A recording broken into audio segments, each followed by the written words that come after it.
Hi lovelies and welcome or welcome back. It's been a while since I haven't just sat down and talked to you guys. It's crazy that I've been doing this for a year, a little over a year, and it's crazy how far I've come in different aspects of my life. It's also crazy how I expected I would be doing different things in a different way, that maybe I would be further along or further back. And there's some cycles that have been like being relived by me, and there's some cycles that I finally transcended. And honestly, if there's anybody that has been watching since I tried it, I love you. I'm so happy that you stuck through it with me because there were some difficult moments. I just realized I can see my my bedding in the room in front of my bed, and this is my backup bedding, so it's kind of.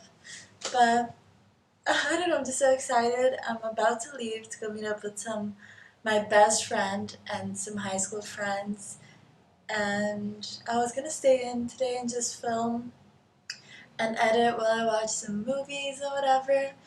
But I have the most exciting news to share with you guys. I finally found the switch I needed to jump timelines. I've been talking to you guys for a while about feeling that I was like in a limbo between my past timeline and my future timeline, and the lines were getting blurry, and I didn't think I had the courage or the momentum to jump into the next one, and I also didn't feel comfortable in the past one.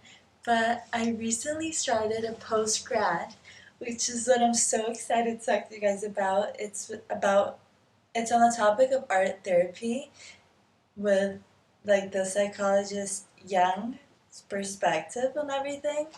And I just did like the first weekend. It was the most beautiful, transformative experience, and it was so profound, so intense.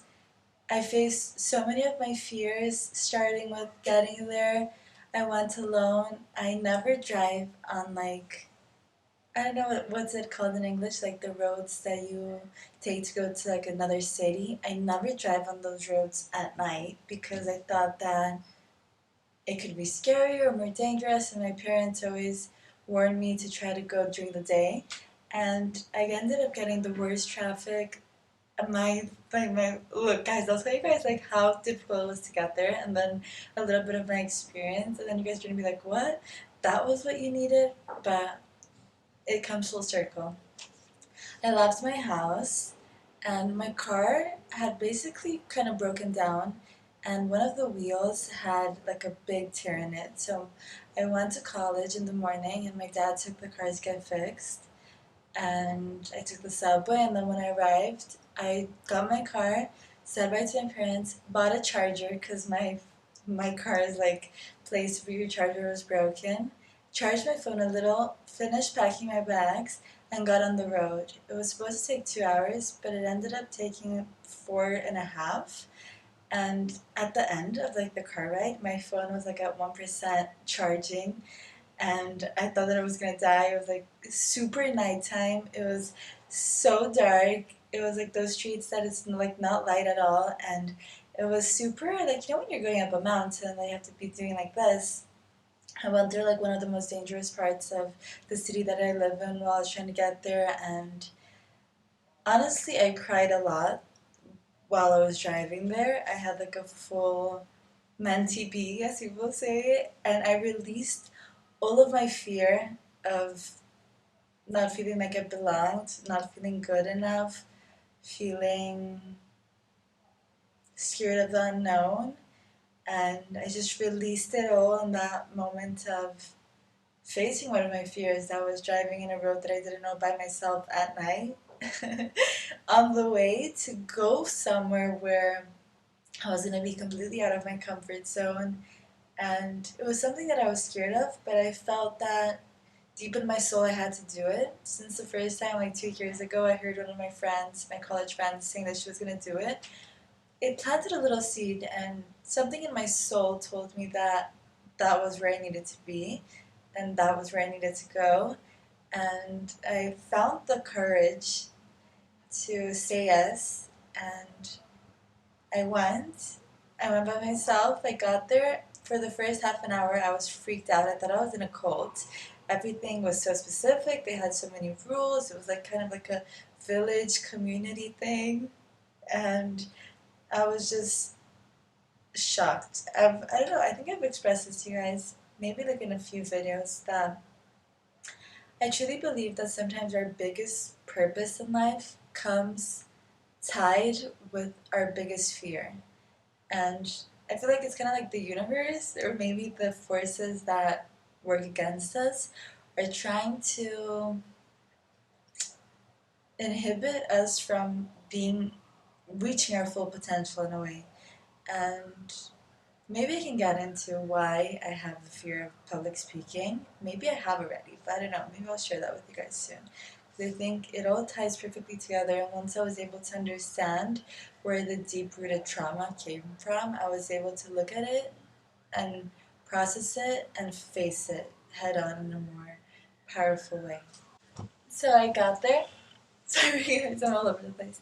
I got there on a Friday during like the night, and I had dinner quickly. My dad was super worried. He called the place, tried to figure out where I was, but you're not allowed to use you're not allowed to use your phone at this place where I was doing my post grad.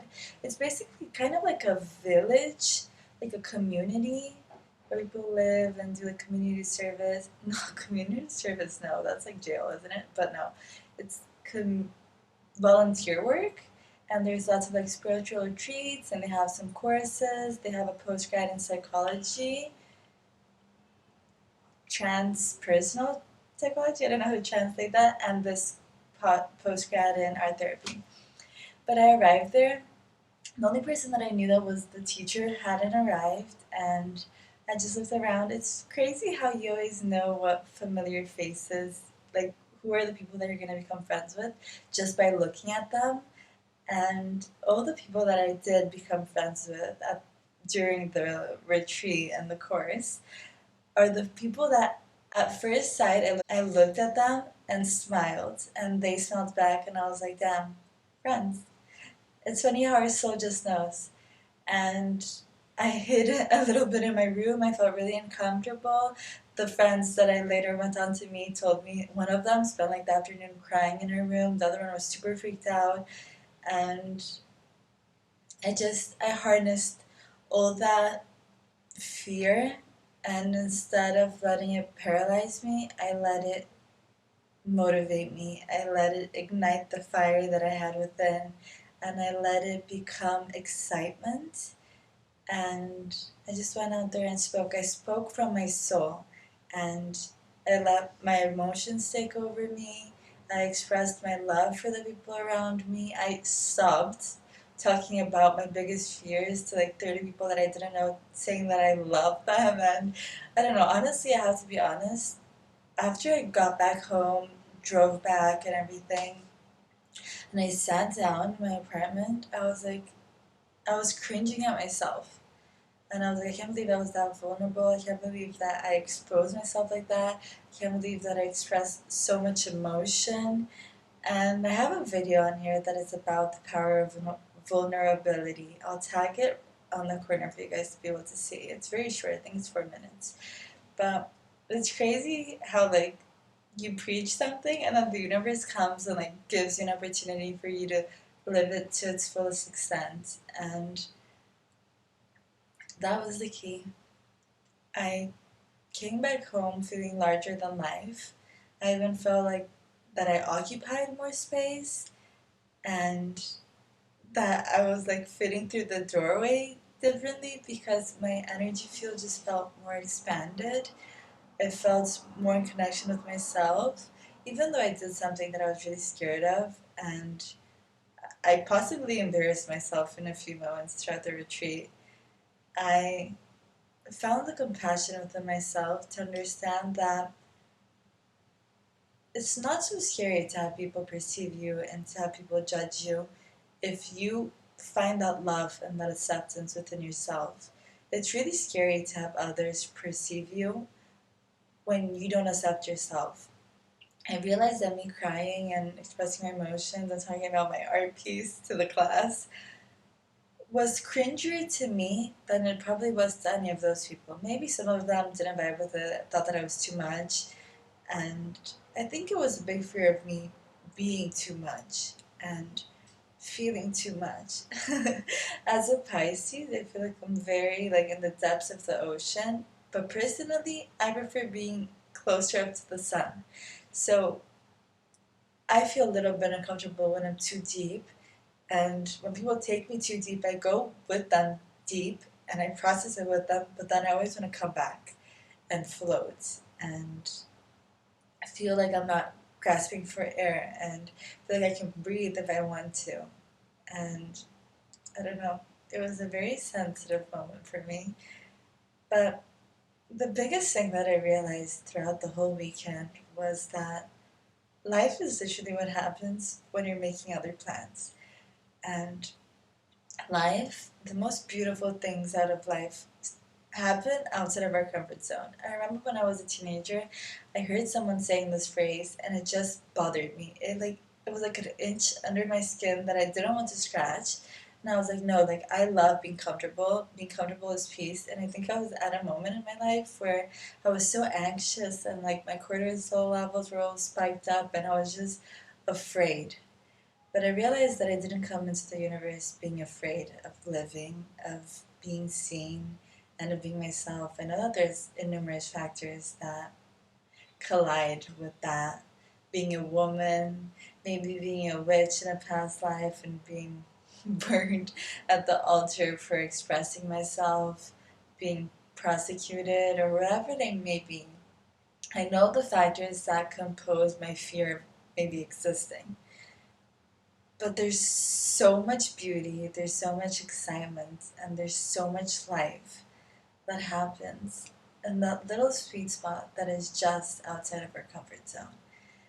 And the power that you will harness by proving yourself wrong and proving yourself right and just going out there and living. I know that sometimes nowadays we have the false illusion of contentment and excitement and joy coming through a screen or coming through the movies or whatever we may be doing that gives us that illusion of excitement and living and prospering. When in reality, most of the time, not to be harsh, but I know that I've fallen like a victim of this. Victim, no, because I created it for myself, but I did this to myself of watching like a lovely series. I've just finished How I Met Your Mother. It was lovely. All like the hours that I spent watching it was super lovely. But did that, and now that it's finished, did I live those experiences with them? No. I was basically watching other people living their life, and it did cause me a lot of positivity, reflection, and everything. But I need to go out there and live my life. That's why today, instead of staying home editing, working, I was just like, no, I'm gonna go live my life with my friends and enjoy it because life deserves to be lived. And sometimes I feel like we're holding ourselves back. I know that I held myself back for many years, and hermit energy is amazing. If you're in your hermit mode, I get you. I've been there. Maybe for like the past 6 years of my life, I was 90% in hermit mode and protecting myself and in my little cocoon and staying safe. And I thought that was what I needed. Maybe it was what I needed. But I've finally been able to step out and harness that courage. And I realized that the thing I needed to step into the next timeline was right outside of my comfort zone and putting myself out there and believing in myself.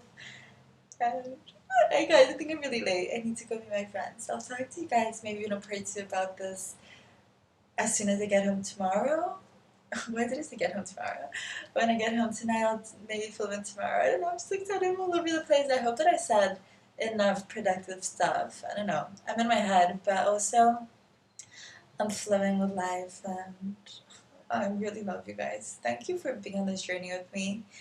And I don't know. My mind is somewhere else already. I need to get ready and go, but maybe this is your little bit of a sign to get out of your house, meet some friends, take yourself on a date, go book that course, go to that workout class, do anything that freaks you the fuck out. And trust me, you'll thank me later.